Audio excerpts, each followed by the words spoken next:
Let's learn English from a briefing. Yes, let's start. Good afternoon, everybody. Good afternoon. Did everyone have a good weekend? Yes. Good. It's good to see you back here. We have another busy week. On a scheduling note, tomorrow, President Trump will travel to the great state of Florida to attend the opening of a new illegal alien detention center located at Dade Collier Training and Transition Airport alongside Secretary Kristi Noem, Governor Ron DeSantis, Congressman Byron Donalds, and other state and local leaders. We hope to see many of you there. Did everyone catch that? Since Caroline Leavitt is the White House spokesperson, her pronunciation is really clear. Even so, it can still feel a bit fast. Let's go through it step by step. Good afternoon, everybody. Good afternoon. Did everyone have a good weekend? Yes. Good. It's good to see you back here. We have another busy week. So let's look at this opening.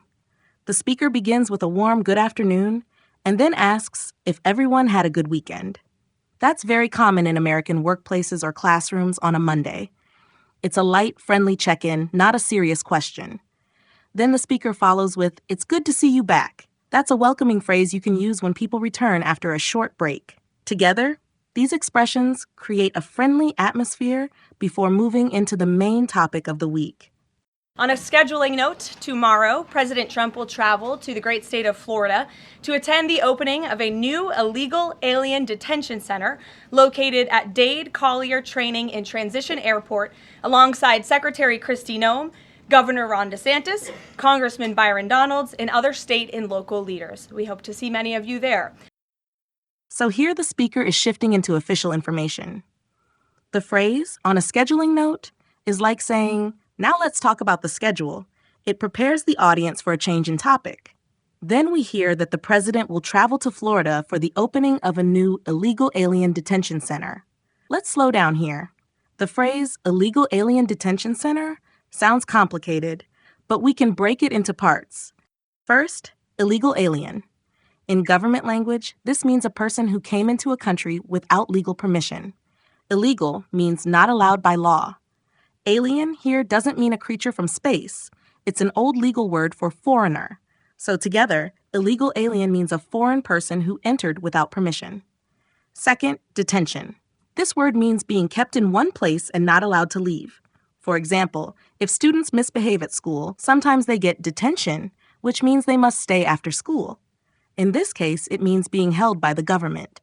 So a detention center is a special building where people are kept. Put it all together.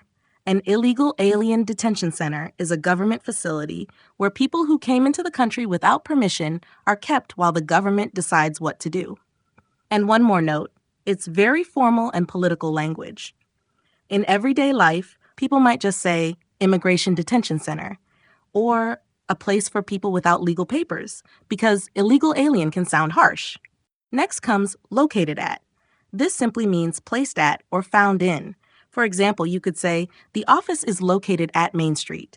It tells you the exact place. Now notice the word alongside. The sentence says he will attend alongside Secretary Kristi Noem. Alongside here means together with, so he's not going alone. Other officials are joining him. Also, we hear the titles Governor Ron DeSantis and Congressman Byron Donalds. A governor is the leader of a U.S. state, and a congressman is a member of the U.S. House of Representatives.